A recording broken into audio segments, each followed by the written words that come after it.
السلام علیکم۔ Rushda on line academy میں آپ سب کو خوش آمدید۔ آج میں آپ کو کچھ ایسی غلطیوں کے بارے میں بتانے جا رہی ہوں جن سے قرآن کو پڑھنا حرام ہے۔ تو آئیے ہم جانتے ہیں وہ غلطیاں کون کون سی ہیں جن سے قرآن کو پڑھنا حرام ہے، اور ان غلطیوں کو کیا کہتے ہیں۔ ان غلطیوں کو لحن جلی کہتے ہیں، اور وہ غلطیاں یہ ہیں: ایک حرف کی جگہ دوسرا حرف پڑھ دینا، مثلا الحمد کی جگہ الحمد، نعبد کی جگہ نعبد، قلب کی جگہ قلب، نصر کی جگہ نصر، علیہم کی جگہ علیہم، علیم کی جگہ علیم، تین کی جگہ تین۔ ان سب میں ہم نے کیا کیا؟ حروفوں کو بدل دیا، ہا کی جگہ ہا کر دیا، عین کی جگہ الف کر دیا، قاف کی جگہ کاف، صاد کی جگہ سین، عین کی جگہ حمزہ، طا کی جگہ تا کر دیا۔ حرف بدلنے سے معنی بدل جاتے ہیں۔ جب عربی میں ہم ایک حرف کی جگہ دوسرا حرف لاتے ہیں تو اس سے معنی بدل جاتے ہیں۔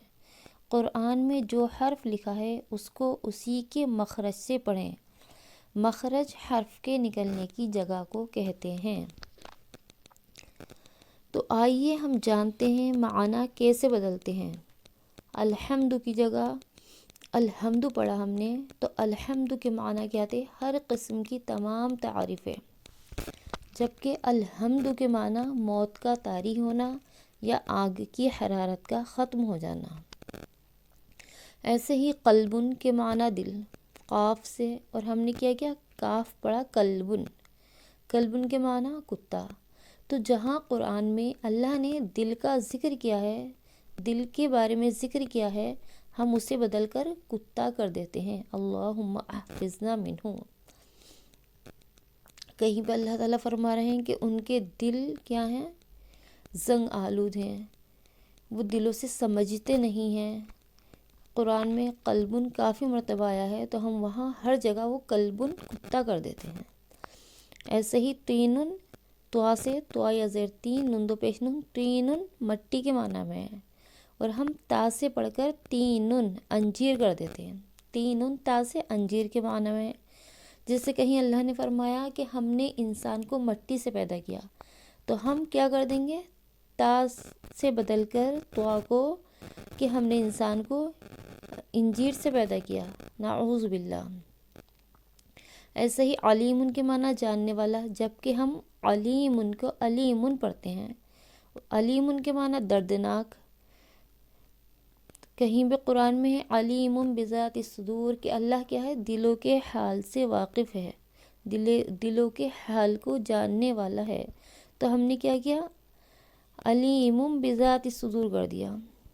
جیسے عذاب علیم آتا ہے نا، دردناک عذاب، تو ہم نے وہ علیم والا لا کر یہاں لگا دیا۔ اسی طرح ہم حروفوں کو بدل کر ترجموں پہ غور کر سکتے ہیں اور سوچ سکتے ہیں کہ یہ کتنی بڑی تبدیلی ہے۔ جب ہم حروف کو بدل رہے ہیں، معنی بدل رہے ہیں، تو کتنی بڑی تبدیلی ہو رہی ہے۔ ہم دھیان نہیں کرتے، ہا کو ہا، عین کو حمزہ، قاف کو کاف، طا کو تا، صاد کو سین، ایسے ہی ہم بدل بدل کر پڑھتے رہتے ہیں۔ تیسری بڑی غلطی جو ہم کرتے ہیں، حرکت کا بدل دینا۔ زبر کی جگہ زیر یا پیش لگا دینا، یا پیش کی جگہ زبر زیر لگا دینا، یا تشدید والے حرف کو 2 بار پڑھنا ہے تو اسے 1 بار پڑھنا، تشدید کو ہی ہٹا دینا، یا کوئی حرف ساکن تھا اس پہ کوئی زبر زیر پیش لگا دیا، یا زبر زیر پیش والے حرف کو ساکن کر دیا۔ تو ایک زبر یا پیش کے بدلنے سے بھی یا زیر کے بدلنے سے بھی پورے جملے کے معنی بدل جاتے ہیں۔ جو عربی کی گرامر جانتے ہیں ان کو معلوم ہے کہ یہ تبدیلی بھی کتنی بڑی تبدیلی ہے۔ ہم فاعل کو مفعول کر دیں، مفعول کو فاعل کر دیں، یا خبر کو کچھ اور کر دیں، وغیرہ وغیرہ۔ یہ ایک زبر زیر پیش کا بدلنا بھی ایک حرکت کا بدلنا نہیں ہے، پورا ہی جملہ بدل جاتا ہے۔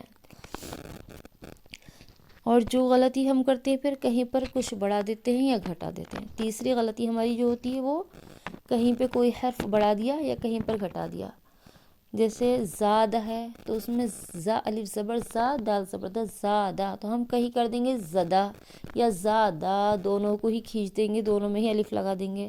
یا کہیں پر سماوات آتا ہے، سین زبر سا میم کھڑا زبر ما واو کھڑا زبر وا سما وا تادو زیر تن سماواتن، تو ہم کیا کرتے ہیں سماوات، ہم نے واو کو تو کھینچا میم کو نہیں کھینچا، اسے سماوات کر دیا۔ تو ایسا نہیں کرنا ہے، ذرا سا زبر یا الف بھی بڑھا دینے سے ہم نے کہیں پر زبر کو زیادہ کھینچا وہ الف ہو گیا، یا کو زیر کو زیادہ کھینچا وہ یا ہو گئی، تو یہ ایسا کرنے سے کیا ہوتا ہے حرف بڑھ جاتے ہیں۔ نہ اپنے پاس ہمیں کچھ بڑھانا ہے نہ ہی گھٹانا ہے، اور مد کی جتنی مقدار ہے، مد متصل ہے تو اس کو اسی کی مقدار میں کھینچنا ہے، منفصل ہے تو اس کو اسی کی مقدار میں کھینچنا ہے۔ چوتھی غلطی، وقف کرنے کا طریقہ ہمارا صحیح نہیں ہوتا۔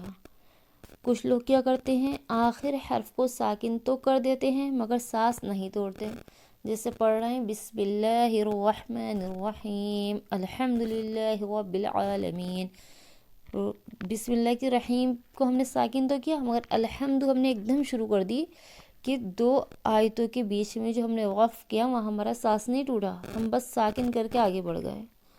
یا کچھ لوگ ساکن تو کر رہے ہوتے ہیں ان کا سانس نہیں ٹوٹ رہا، اور کچھ لوگ کیا کر رہے ہوتے ہیں سانس توڑ رہے ہوتے ہیں، آخر حرف کو ساکن نہیں کر رہے ہوتے، بیچ میں کہیں بھی پڑھتے پڑھتے سانس توڑ دیا اور حرف کو ساکن نہیں کیا، پھر جب سانس توڑ کے دوبارہ لینا شروع کرا پھر پڑھنا شروع کر دیا، تو ایسا نہیں کرنا ہے۔ یہ آپ کو کچھ غلطیاں بتائی گئی ہیں جس سے آپ اندازہ کر سکتے ہیں کہ یہ کتنی بڑی غلطیاں ہیں، اور قرآن پڑھنے کے بھی کچھ اصول اور قواعد ہیں، آپ کو معلوم ہو گیا ہوگا۔ تو جیسا ہمارے لیے قرآن کو سیکھنا پڑھنا ضروری ہے، ایسے ہی اس کی ادائیگی کا صحیح ہونا، قواعد کا ادا ہونا بھی بہت ضروری ہے۔ تو آئیے آج سے ہم ارادہ کرتے ہیں کہ ہم قرآن کو صحیح پڑھنے کی پوری کوشش کریں گے۔ تو اسی لیے ہمیں قرآن کو تجوید کی رعایت کرتے ہوئے، تمام قواعد کو ادا کرتے ہوئے صحیح سے بہت دھیان کے ساتھ ادائیگی کرنی ہے۔ اگر یہی بڑی غلطیاں ہم نماز کی تلاوت کرتے ہوئے کر دیں، جو نماز میں ہم تلاوت کرتے ہیں اس تلاوت میں کر دیں یہی غلطیاں ہم، تو ہماری نماز فاسد ہو جائے گی، جس کا دوبارہ پڑھنا ہمارے اوپر واجب ہوگا۔ اگر نماز میں ہم حروفوں کو بدل رہے ہیں یا حرکتوں کو بدل رہے ہیں یا ساکن صحیح سے نہیں کر رہے، تو پھر اس نماز کا لوٹانا ہمارے اوپر واجب ہو جائے گا۔